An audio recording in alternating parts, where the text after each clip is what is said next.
రాష్ట్రంలోని మున్సిపాలిటీలు, కార్పొరేషన్లలో పనిచేస్తున్న ఉద్యోగులకు పదోన్నతులు కల్పించాలని ఆంధ్రప్రదేశ్ మున్సిపల్ మినిస్ట్రియల్ ఉద్యోగుల అసోసియేషన్ నాయకులు డిమాండ్ చేశారు. తమ డిమాండ్ల సాధన కోసం రాయలసీమ మున్సిపల్ మినిస్ట్రియల్ ఉద్యోగుల మహాసభలు నిర్వహించారు. పాలిటెక్నిక్ కళాశాల ఎదురుగా ఉన్న కమ్యూనిటీ హాల్లో జరిగిన ఈ మహాసభలకు రాయలసీమ వ్యాప్తంగా ఉన్న మున్సిపల్ ఉద్యోగులు పెద్ద ఎత్తున హాజరయ్యారు. గత 10 ఏళ్లుగా జరుగుతున్న అన్యాయం గురించి వారు చర్చించారు. ఈ సందర్భంగా ఆంధ్రప్రదేశ్ మున్సిపల్ మినిస్ట్రియల్ ఉద్యోగుల అసోసియేషన్ నాయకుడు కృష్ణమోహన్ రావు మాట్లాడుతూ, చట్టబద్ధంగా తమకు రావాల్సిన పదోన్నతులు కల్పించే విషయంలో ప్రభుత్వాలు దృష్టి సారించడం లేదని అన్నారు. నగరపాలక సంస్థల ఏర్పాట్లో ఉత్సాహం చూపిస్తున్న ప్రభుత్వం సిబ్బంది నియామకాలపై శ్రద్ధ చూపడం లేదని విమర్శించారు. జనాభా పెరుగుతున్నప్పటికీ అందుకు అనుగుణంగా ఉద్యోగుల సంఖ్య మాత్రం పెరగడం లేదని వారు ఆవేదన వ్యక్తం చేశారు. దీనివలన పనిభారం పెరుగుతుందన్నారు. మిగిలిన శాఖలో ఉద్యోగులందరికీ పదోన్నతులు ఇస్తున్నారని, తమకు మాత్రం అన్యాయం జరుగుతుందని వారన్నారు. అందుకే రాష్ట్ర వ్యాప్తంగా ఉన్న మున్సిపల్ ఉద్యోగులంతా ఏకతాటిపైకి వచ్చి తమ హక్కుల కోసం పోరాడుతున్నామన్నారు. ఈ కూటమి ప్రభుత్వమైనా తమ సమస్యలను పరిష్కరించాలని వారు డిమాండ్ చేశారు. ఈరోజు మరి రాయలసీమ జిల్లాల తరపున అనంతపురంలో మున్సిపల్ ఉద్యోగుల సదస్సు అనేది జరుగుతూ ఉంది. ఇక్కడికి రాయలసీమ జిల్లాల నుంచి మరి పెద్ద ఎత్తున మున్సిపల్ ఉద్యోగులు హాజరవడం అనేది జరిగింది. మరి ఈరోజు ఈ సమావేశంలో మా యొక్క సమస్యల మీద చర్చించడం జరిగింది.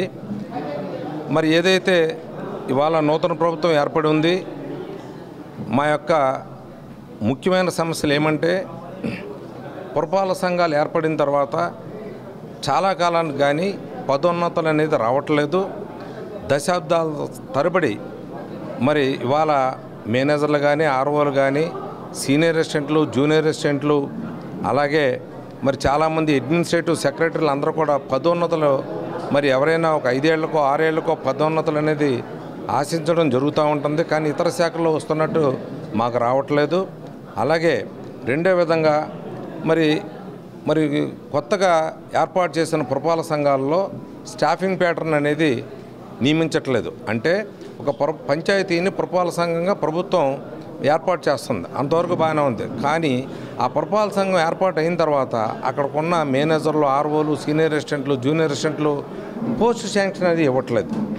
ఇలా ఇవ్వకుండా అక్కడున్న ఒకరిద్దరు మనుషుల చేతే మరి పాలన అనేది సాగించడం వల్ల మరి చాలా ఇబ్బందులు గురవుతున్నాయి. మీకు తెలియదు కాదు, ఇవాళ రాష్ట్రంలో చూసుకుంటే రాష్ట్ర ప్రభుత్వాలు ఏదైతే నిర్ణయాలు తీసుకున్న సంక్షేమ పథకాలు కానీ, ప్రజలకు అందించవలసిన ప్రతి కార్యక్రమాన్ని కూడా పట్టణం గత ప్రభుత్వంలో 3 సార్లు కూడా మేము రిప్రజెంట్స్ ఇస్తూనే ఉన్నాం. అయితే మీకు ఒకసారి చూసుకుంటే ఒక విచిత్రమైన పరిస్థితి మీ అందరికీ చెప్పాలి. జైలు శాఖ తెలంగాణ నుంచి 2 కమిషనర్లని ఒక అతను ఆయన మేము వద్దన్నప్పటికీ కూడా అప్పటి ముఖ్యమంత్రి గారి యొక్క వారి గౌరవ సలహాదారుడు బంధువు అయిన అతన్ని ఆంధ్రప్రదేశ్ రాష్ట్రానికి ఉన్న జైలు శాఖ మేము తీసుకోము అని అంటే, మున్సిపల్ శాఖలో సెలక్షనెడ్ మున్సిపల్ కమిషనర్గా అతన్ని నియమించడం జరిగింది. దీన్ని రాష్ట్ర కమిషనర్ సంఘం 2 ఇప్పటికే హైకోర్టు ద్వారా కూడా కేసులు వేయడం జరిగింది. ఎందుకంటే మేము మా ఉద్యోగాల్లో, మీ ప్రజాసేవలో మీకు తెలియదు కాదు, మీరు మా ఆఫీసులకు వచ్చి మీరు అందరూ కూడా మరి ప్రజాప్రతినిధులు, ప్రజల యొక్క సమస్యలు మీరు నినదిస్తూ ఉంటారు, మీరు చెప్తూ ఉంటారు.